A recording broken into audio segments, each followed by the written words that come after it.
Nimesikia kuna kitu inaitwa intergenerational conclave. Imeletwa na mtu ambaye he never runs out of words to describe a problem. Raila Amolo Odinga. In 1997, IPPG, Interparties Parliamentary Group, to discuss Moi amewin, tunaweza fanya aje tupate hii maneno. It ended up with a cooperation, akakuwa Secretary General. Tukakuja, ikakuwa na National Accord and Reconciliation. Akasukuma the end product, nusu mkate, akakuwa Prime Minister. Tukasukuma BBI ikakuja ikaflop. Tukakuja na kitu inaitwa bipartisan talks. Ikaleta kitu inaitwa broad based government. Hapo nyuma tulikuwa tumejaribu kuleta talks, dialogue. Ikaleta handshake.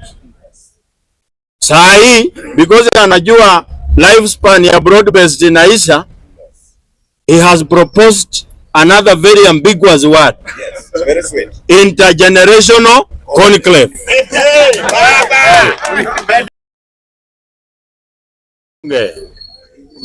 Bunge power. Let me start by introducing myself to the Kenyan people. My name is Watoro Wainaina Joachim. Now that everyone who is hitting government is a Kikuyu, from today I am Watoro Wainaina Joachim. Therefore, Mr. Speaker, I want to contribute to the raging debate in the country whether we are demonstrating the right way or the wrong way. Yesterday I saw someone here slightly taller than me, but we have the same size, with the glasses. For me, I have good eyesight, I don't need any glasses, telling us that the country will ban. Ati vile tunasukuma inji itachomeka. You know, that has become a narrative coined by government to sell fear and contain our clamor for change in this country. If the country will ban, then the people who are going to ban this country are the clueless political leaders who are making decisions that are making people angry and find a reason to go to the streets. Wakati unaona mbunge, chairman wa committee ya defense, anasema shoot to kill. The reason why Belgut MP Nelson Koech akona confidence ya kuorder shoot to kill is because anajua kwa hiyo maandamano mtoto wake hatakuwa. Anajua mtoto wake hana reason ya kuandamana. Anajua mtoto wake akigonjeka atalipiwa ndege aende India. Mtoto wake hasomi in the public education system that has failed. They go to Ivy League schools. Their children do not come to Kikomba, so hata pata cholera. They shop in the mini marts in Muthaiga and the rest. So when he says shoot to kill, the only people in his mind, it's you and me.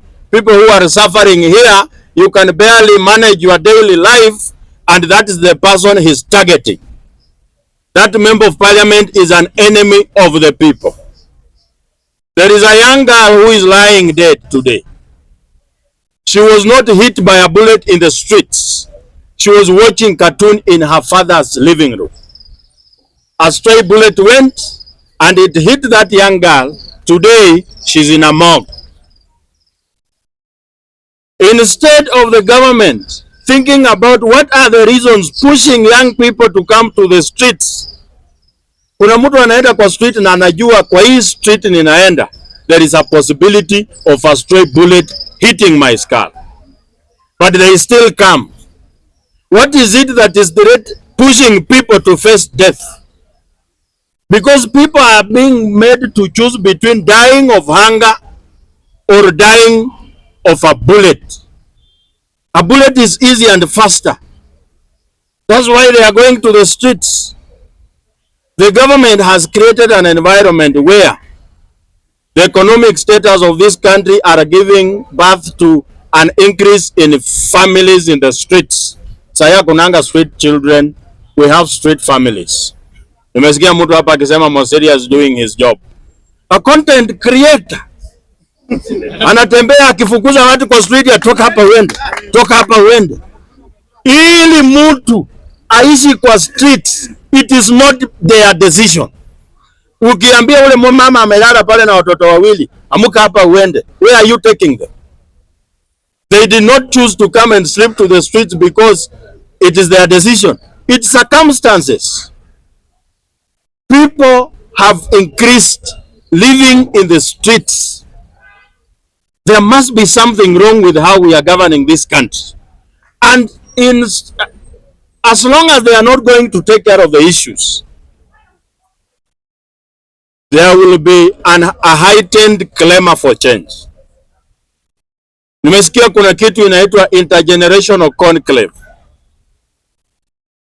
Imeletwa na mtu ambaye he never runs out of words to describe a problem. Raila Odinga. In 1997, IPPG, Interparties Parliamentary Group, to discuss Moya amewin, tunaweza fanya aje tupate hii maneno. It ended up with a cooperation, akakuwa Secretary General. Tukakuja ikakuwa na National Accord and Reconciliation. Akasukuma the end product nusu mkate, akakuwa Prime Minister. Tukasukuma BBI ikakuja ikaflop. Tukakuja na kitu inaitwa bipartisan talks. Ikaleta kitu inaitwa broad based government. Hapo nyuma tulikuwa tumejaribu kuleta talks, dialogue.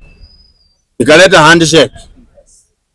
Saa hii because anajua lifespan ya broad based inaisha, he has proposed another very ambiguous word. Yes, very sweet. Intergenerational conclave. Yeah? Conclaves are only held in St. Peter's Square, Vatican. Wakichagua Pope. We are not looking for a Pope. We are looking for good governance. You don't need a conclave to stop shooting young people. You do not need a conclave to come up with ideas of how to employ these young people. Land is the biggest resource. We were taught so in school. But in this country, land is not listed under the National Resource Act. We have not even nationalized our minerals. Hizi minerals zenye wamepatia Joho anachonga nazo ndevu, tungekuwa tumezinationalize, saa hii hakuna mtu angekuwa analia kazi hapa.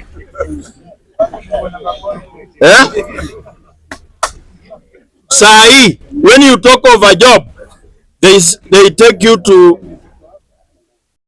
human trafficking, slave labor.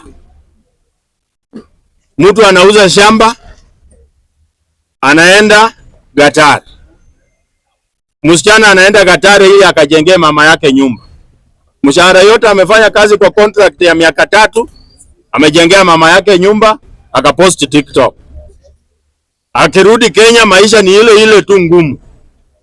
Yeye pia before aende Gatari alikuwa amewacha mtoto mdogo hapo.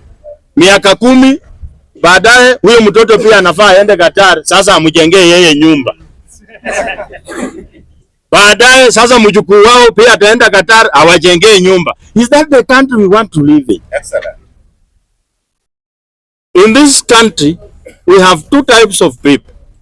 People who have liberated their minds, people who care about the tomorrow, and we have people who are still blind and they have delegated their future into the hands of a person who is only thinking about their own children. Wakati walichagua Yala vile Nganga amesema hapa, who did Raila think about? Winnie. Who will think about you if you just sit here and say Baba has said? Kalonzo. And who will think about your children? Kalonzo thought about huyo mtoto wake anaitwa nani? Kennedy. He looks older than Kalonzo. Ruto sijui alifikiria nani? Ruto alichukua hapa. Akachukua nani? Wewe ulikuwa unang'ang'ania unga ya kanyo. Order members.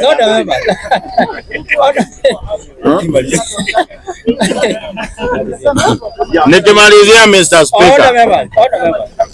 Nikimalizia Mr. Speaker. Yeah. I have been going through the speeches of Dr. William Ruto when he was campaigning. You know, the story of Kenya is a story of marketing gone wrong. I have seated in so many classes. Let us talk about marketing today. When you are marketing a building, ama shamba or any product, you sell the vision to the buyer. You make a dream look like reality. Kama ni location ya hiyo nyumba, you want this buyer to know that hata waipigiwa kelele, hakuna wezi hiyo area, nini. You make the buyer believe in you so that they can buy your product. But after this buyer purchasing that product, now reality sinks in. Anaanza kupata shida na hiyo product ulimuuzia. You can no longer sell that dream. Now they come back to you with feedback of how they are enjoying your product. Now your job is to think about how you can solve that problem so that the next buyer cannot complain. Tuko kwa nchi ambayo ni kama hoteli. Nimefanya kwa hoteli muda mrefu. Wanda umenona. Yes. Nimenona juu ya supu ya hoteli. Nyamaza.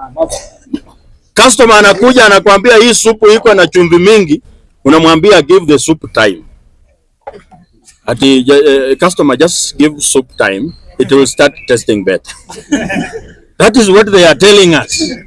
Ati just andamana vizuri, unajua msipushi sana, mtachoma inchi. Mtu anasema mtachoma inchi hata kibanda hana.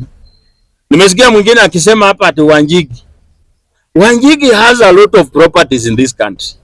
He cannot wish this country to burn. He wants you who has nothing to get an opportunity to get something for yourself. Alafu wewe unakuja kusema ati anachoma inchi yetu. Mtu ukienda kulala uko na kila kitu kwa hiyo nyumba yako. Hello. Point of order. I was not given a chance to speak my point of order yesterday. Hapana, I don't want to be informed. It is that moment you mentioned that. Yes. And people forgot to clap. Can you clap for his point? If that is the point of order, then clap. Yes.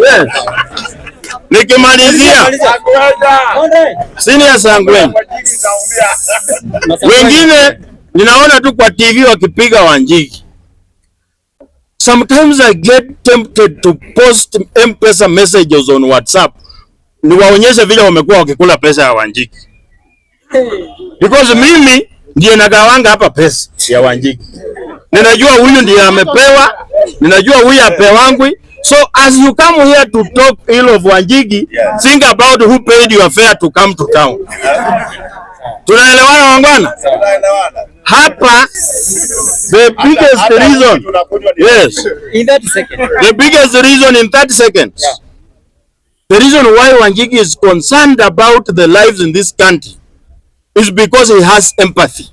Yeye ajui hata bei ya unga na anakulanga ugali because he doesn't go to the market. He has made enough money to work for him.